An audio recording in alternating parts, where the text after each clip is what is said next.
Whatever you see today on the sky, above the sky, inside the water, on the land, everything was created by God, Jesus Christ. But God created man and woman to witness God. Why should God need a witness, a testimony?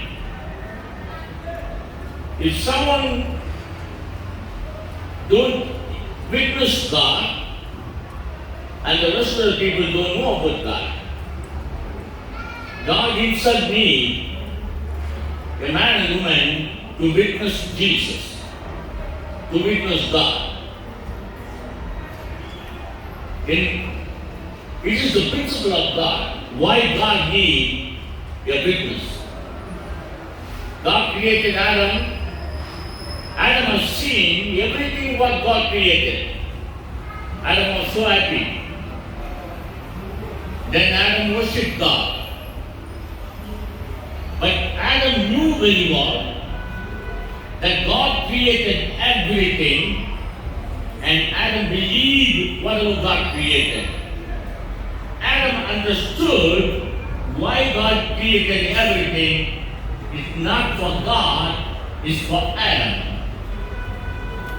That's the principle of creation in the beginning. That's why the book of Isaiah prophesizing, God created, God chosen the human mankind to witness what God created, to know what God created, to believe whatever God created, to understand the purpose of God's creation. And then the man should go and witness to others what God created. That's all about the Bible. Right from Adam, Abraham, Noah, Moses, Daniel, David, Jesus, apostles, everybody did the same thing. They all witnessed God, the creation of God, the power of God, the love of God, and that's all they did. The man in the Bible, Mark chapter 5 verse 20, a man in the Bible, he was a demon-possessed man. Nobody was able to control this man. He was a very terrible man, and he didn't have any drugs on him. He was not able to bind by anybody.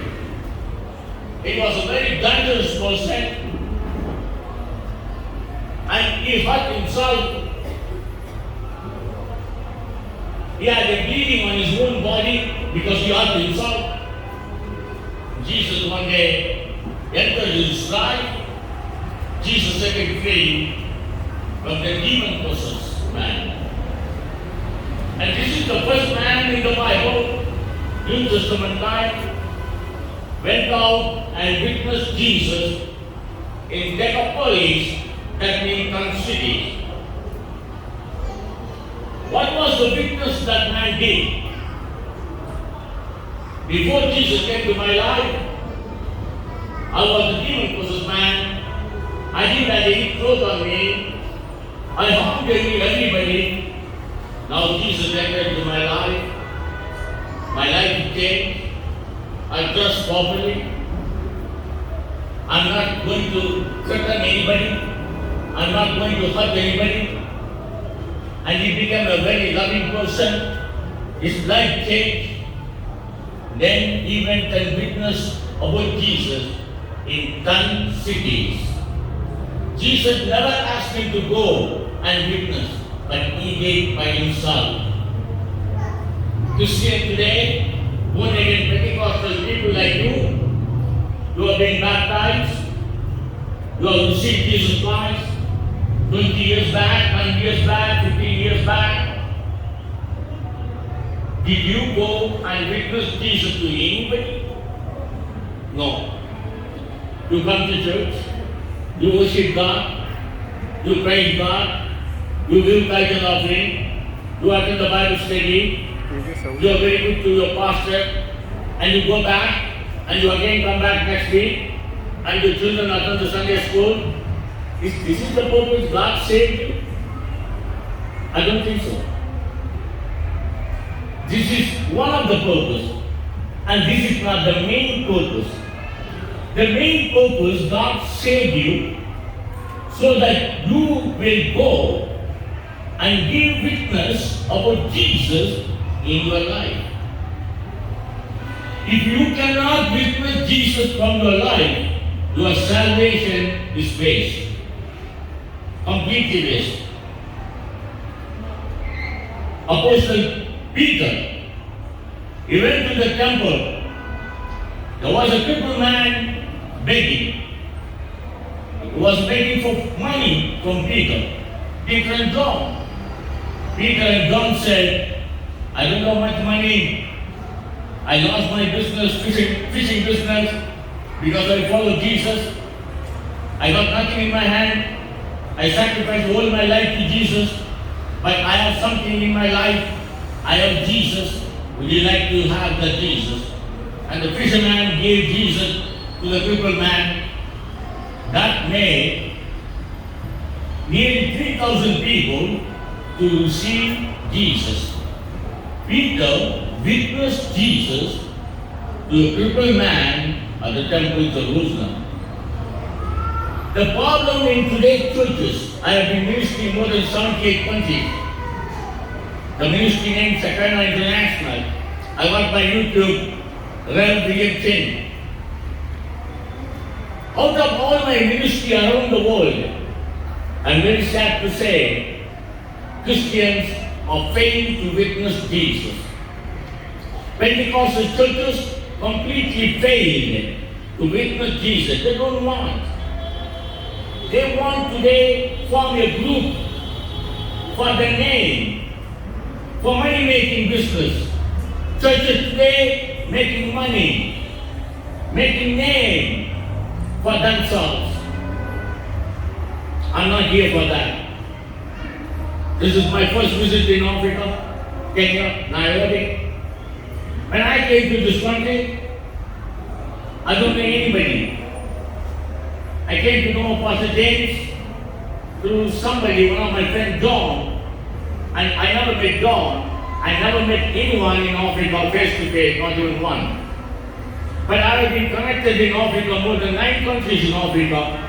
Most of the churches are well known to me that God did it, not I did it.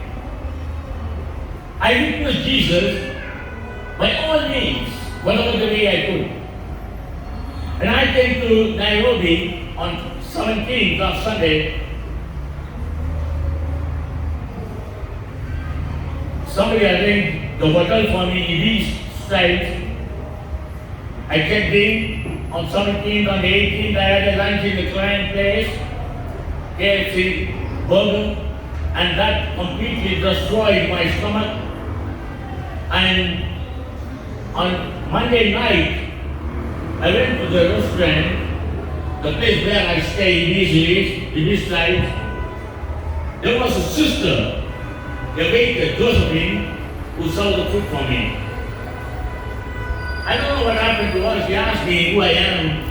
I just said about myself. She asked me, are you not feeling well? I said yes. She called the chef. He's here. Young Joseph. And they made a special food for me. Josephine and Liam treated me like their own brother. I don't know why they did so good thing for me. 2 days back, the hotel management and all the people who were working in the British style hotel, you know what they asked me? This Sunday, can you please preach in the hotel business conference room? I said, why? No, we want to hear God's word from you. I never said anything to them. You are the light, you are the salt to Kenya. If you don't believe, if you don't witness Jesus, Kenya will never be a Christian country.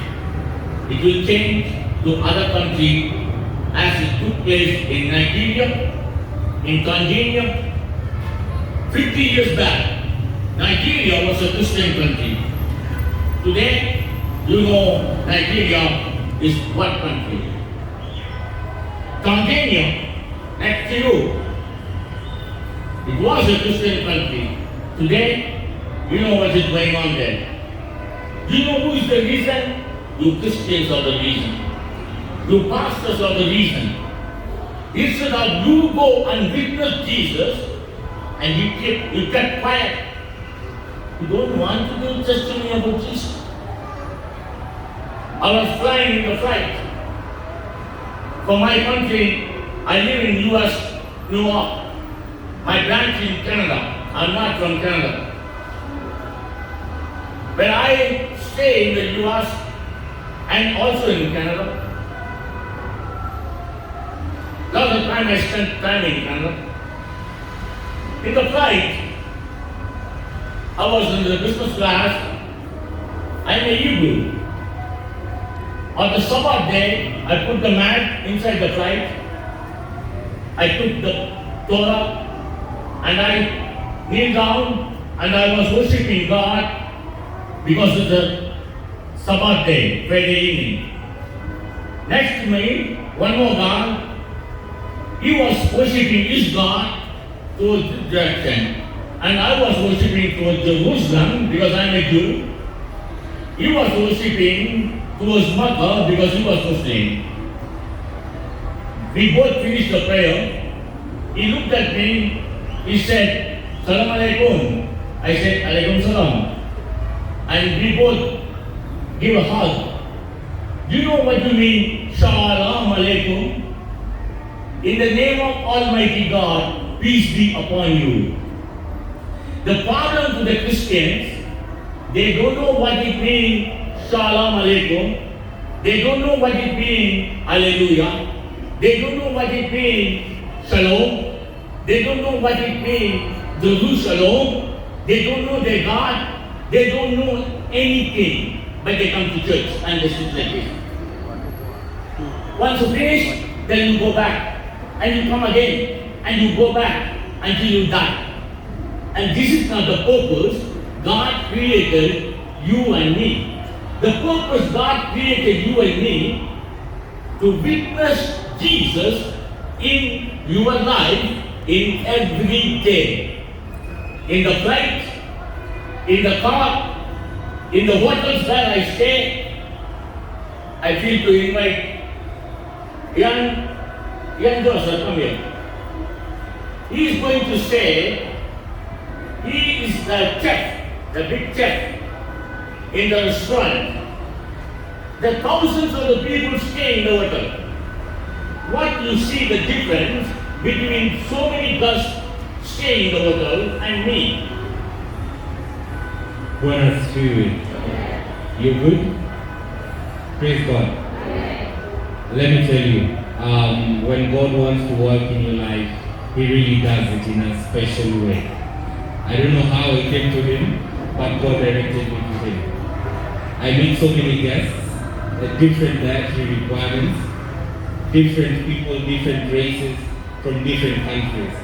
But when Josephine, who's a supervisor in the restaurant, came to me and told me about Reverend William, I took time out of the kitchen and I said, let me go speak to the guest. And I came to know him, and God is good. That is just how favorable your life is in God's word. And that is how I'm taking care of Reverend William. He told me to accompany him on Sunday. That was back on Tuesday. And I said, I will purpose to accompany you on Sunday. I will leave my tools for a few moments and let's praise God. And that is how I am with Reverend William. Thank you. There are thousands of the people stay in these size hotels. Thousands of the people stay. But no one ever asked young to come and witness Jesus, I hope, except me. Am I right? Why? I want young to witness Jesus to you today. It's not that I need to preach. I don't need to preach. I don't need to teach.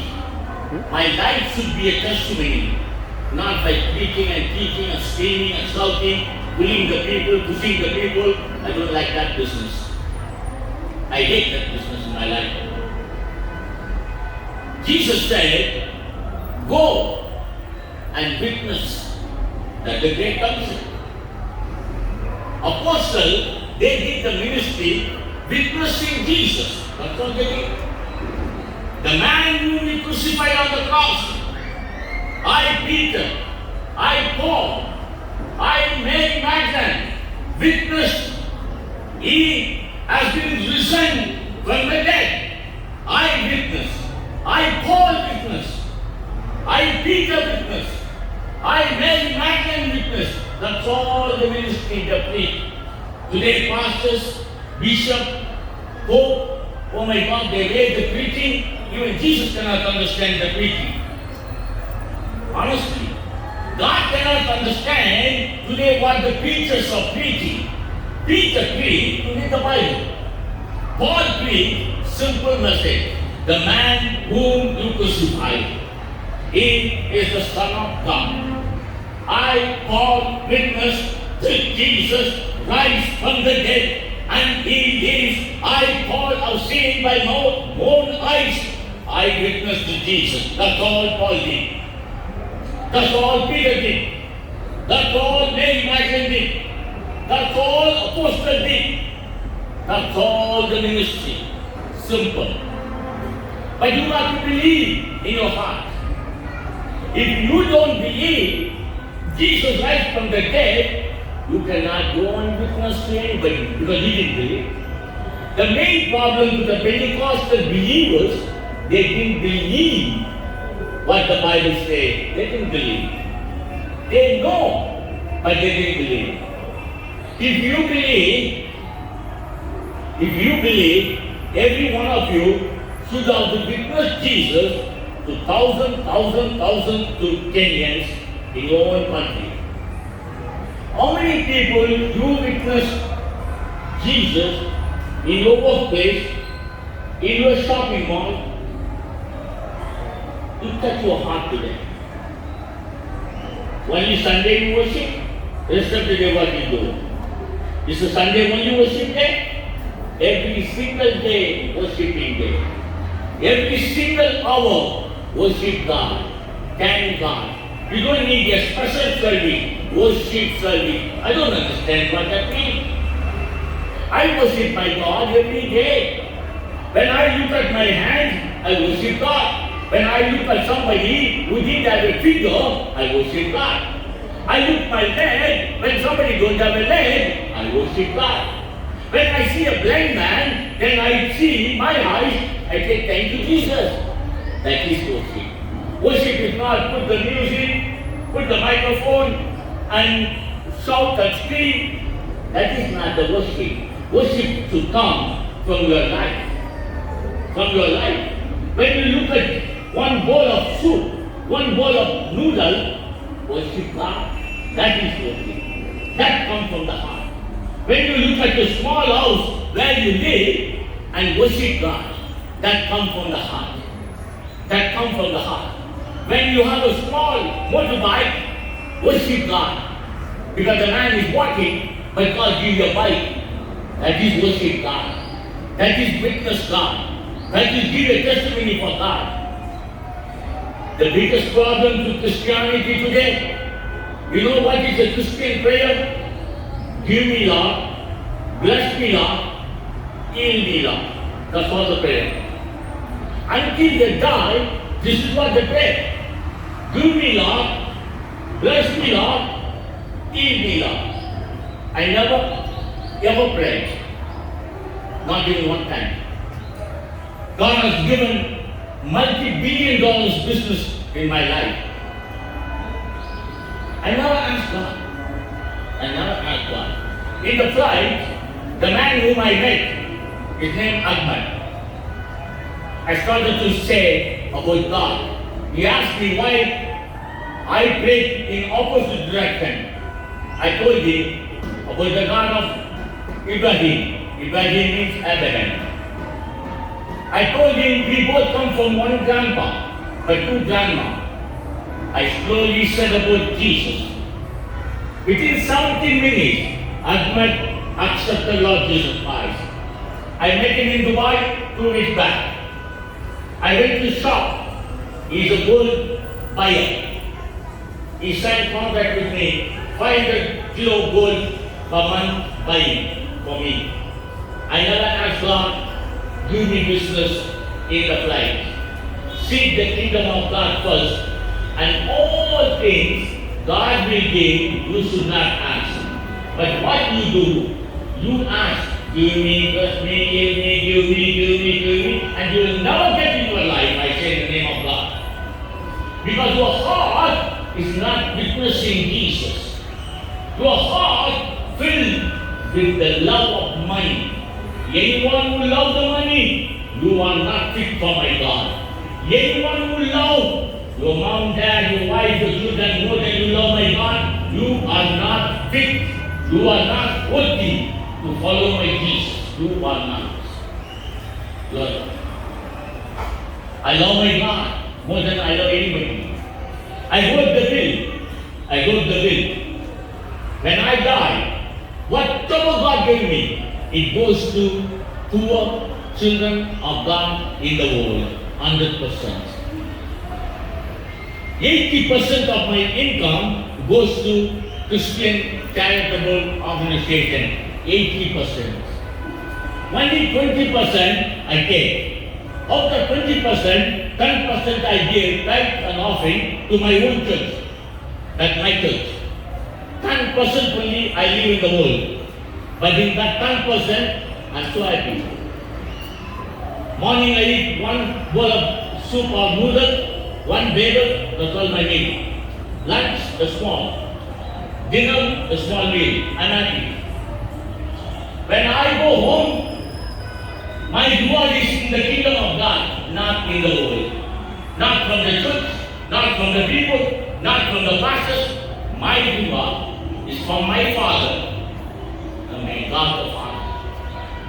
What today God wants you to do, witness Jesus in every day in your life. Witness Jesus. Jesus said, you are my disciples. Go and witness. Couple of weeks back, I was in my country. In the evening time I was praying. God asked me, call Emmanuel Mukana from DRC. He is not well. Pray for him. I sent a text message to WhatsApp message to Emmanuel Mukuna. Hey brother, how are you? And he sent a message to me, William, I am bleeding in my nose. Can you please pray for me? I sent a text message, voice recording, prayer message. After 15 minutes, I got the reply from him. He said, my bleeding stopped. I was in North America. He was in DRC by the time. God listened and answered a faithful man's prayer. Here is Emmanuel Mukuna. He is going to come and give the testimony, just a 1 minute, what God did in that prayer. Nawasalimia nyote kwa jina la Mungu.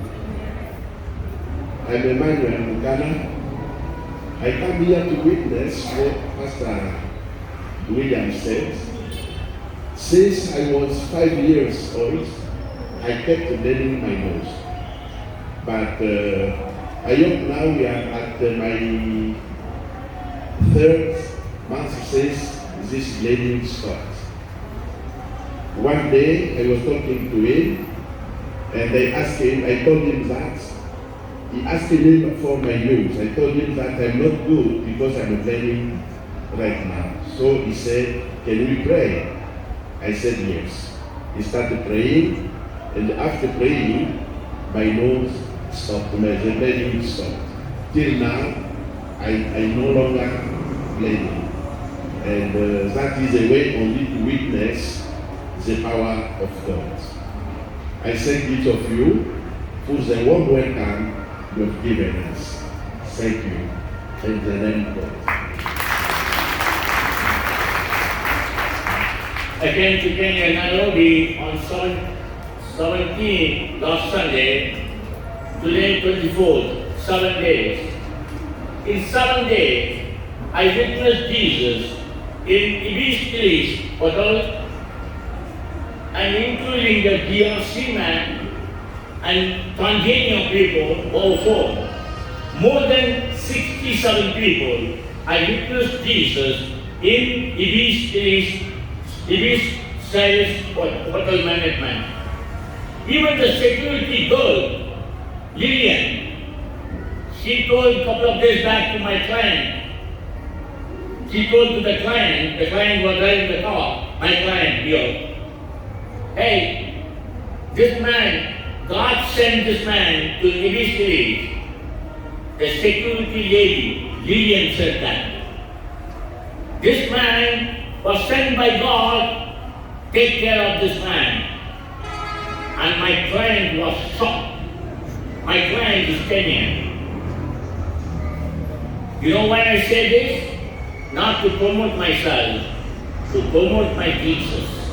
Seek the kingdom of God first, and the rest the Lord will do. When I came to Kenya last Sunday, I don't know anybody. Today, after 2 days, I'm flying back to my country. Not my country, other countries. I am very sad why I am leaving Kenya and going. Because the hotel management people, they love me so much. Morning, 5 o'clock, wake up call. The manager called me, William, are you okay? Did you sleep well? I said, yes, thank you. Okay, get ready for breakfast. I came down, Josephine was waiting. William, come quickly, breakfast. They treated me like more than the family members. Josephine called her husband. I was about to finish my breakfast. Young was there. Look, Pastor James arranged a taxi. I messaged him, I don't need a taxi. I got my own brother, I got my own car in Kenya. 7 days. Within 7 days, more than 67 people, I witnessed Jesus in your country. Within 7 days. I can't speak your language. I can't understand your country. But I understand Jesus. When I am able to witness Jesus so much in 7 days' time, in an unknown country, your country, what you are doing. Today, I want you to check your heart. Every one of you, check your heart. If your heart didn't love God, if your heart didn't witness Jesus, your life is waste. You are coming to church, is waste. You are tithing offering, is waste. God don't need your money. God needs your life. God wants you to testify Jesus Christ in your life, in your personal life. If you could give testimony about Jesus, and then you will worship God for how great is your God and how mighty is your God. And this is what God asked me to share with you. And I have done my job. I did whatever God asked me to do. Now, it is your hand. It's your responsibility what you want to do for your God. If you love God, Jesus Christ, more than you love anybody, anything, go and witness Jesus. Go and bear fruits. If you don't bear fruits, you are not a good tree. The Lord will cut the tree. The Lord will burn the tree. I didn't say, Jesus said that. And therefore, my dear children of God, would you please Could you please, every day in your life, pray to Jesus